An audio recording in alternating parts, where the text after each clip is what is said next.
अस्सलाम वालेकुम व्यूवर्स, आज मैं आप लोगों के लिए बहुत ही आसान से चिकन पोटैटो कट्टेस की रेसिपी लेकर आई हूँ। इसे आप चिकन पोटैटो के कबाब भी कह सकते हैं, जो कि बहुत मज़ेदार बनते हैं। हाई टी के लिए आइडियल रेसिपी है। इसके अलावा आप इसको शाम की चाय पे भी बना के एंजॉय कर सकते हैं। बच्चों को लंच बॉक्स में भी रख के दे सकते हैं, क्योंकि बहुत ही आसान, बहुत ही मज़ेदार बनते हैं। तो इस वीडियो को लास्ट तक ज़रूर देखिएगा। अगर आप मेरे चैनल पर नए हैं तो मेरे चैनल को सब्सक्राइब करें, साथ साथ ऑल नोटिफिकेशन को क्लिक करें। इससे आने वाली मेरी हर नई वीडियो की नोटिफिकेशन आपको सबसे पहले मिलेगी। वीडियो अच्छी लगे तो लाइक एंड शेयर करना ना भूलें। तो चलिए आइए रेसिपी स्टार्ट करते हैं। इसके लिए मैंने आलू ले लिए थे 2 बड़े साइज़ के। इसको मैंने बॉईल करके मैश कर लिया है अच्छी तरीके से। अब इसके अंदर हम ऐड कर देंगे प्याज। कटी हुई 1 अदद प्याज ले ली थी, इसको मैंने बारीक काट लिया है।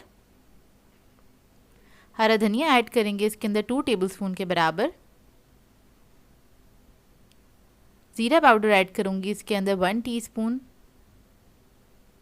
कुटी हुई लाल मिर्च ऐड करेंगे इसके अंदर 1 टीस्पून। काली मिर्च का पाउडर ऐड करेंगे 1/2 टीस्पून। नमक ऐड कर देंगे इसके अंदर 1 टीस्पून। फिर इसके बाद इसके अंदर मैं ऐड करूँगी चिकन। इसको मैंने बॉईल करके श्रेड कर लिया था, 1.5 कप के बराबर है ये। तो मैंने 1 पाव चिकन लिया था पूरा, और उसको मैंने बॉईल करके श्रेड कर लिया है अच्छे से। इसको हम मिक्स कर लेंगे। बहुत ही आसान रेसिपी है, बहुत जल्दी भी बनके तैयार हो जाती है। इसको आप बना के रख भी सकते हैं, 1 हफ्ते के लिए आराम से बना के आप रख सकते हैं। बच्चे जैसे कि स्कूल जाते हैं या फिर आपका शाम में दिल चाहता है चाय के टाइम पे बनाने का, तो आप इसको बना के खा सकते हैं। इधर मैं शामी कबाब का शेप दे रही हूँ, जो टिक्की वाला शेप होता है। आप लोग और किसी शेप में भी इसको चाहें तो बना सकते हैं। तो देखिए, बस ये मीडियम साइज़ के हम बना लेंगे इस तरह से कबाब।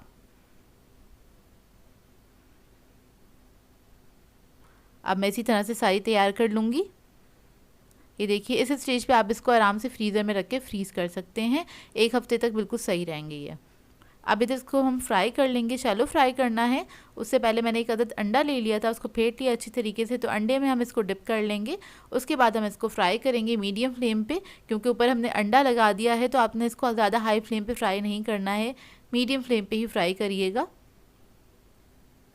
एक तरफ से कलर आ जाएगा तो इसको टर्न कर देंगे, और दूसरी तरफ से भी फ्राई कर लेंगे। फ्राई करने में भी इसको 2 से 3 मिनट लगते हैं, ज़्यादा टाइम नहीं लगता है। तो देखिए, बहुत अच्छे से फ्राई हो गए हैं। अब इसको हम निकाल लेंगे। इसको आप किसी भी सॉस के साथ, चटनी के साथ सर्व कर सकते हैं। और छोटे बच्चों को दे रहे हैं तो साथ में आप फ्रेंच फ्राइज़ वगैरह भी सर्व कर सकते हैं। बच्चे बड़े इम्प्रेस हो जाते हैं इस टाइप की चीज़ें देखकर। तो देखिए, अंदर से मैं आपको इसका लुक दिखा देती हूँ। और ये बहुत ही अच्छे बने थे। बहुत ही मज़ेदार सिंपल सी रेसिपी है। ट्राई ज़रूर कीजिएगा और अपना फीडबैक ज़रूर दीजिएगा। सो व्यूअर्स, अगर आप लोगों को मेरी रेसिपीज़ अच्छी लगती हैं तो मेरे चैनल को सब्सक्राइब करें, लाइक करें, कमेंट ज़रूर किया करें, शेयर भी ज़रूर किया करें अपने फ्रेंड्स के साथ, फैमिली के साथ। तो मुझे अपनी दुआ में याद रखिएगा। अल्लाह हाफ़िज़।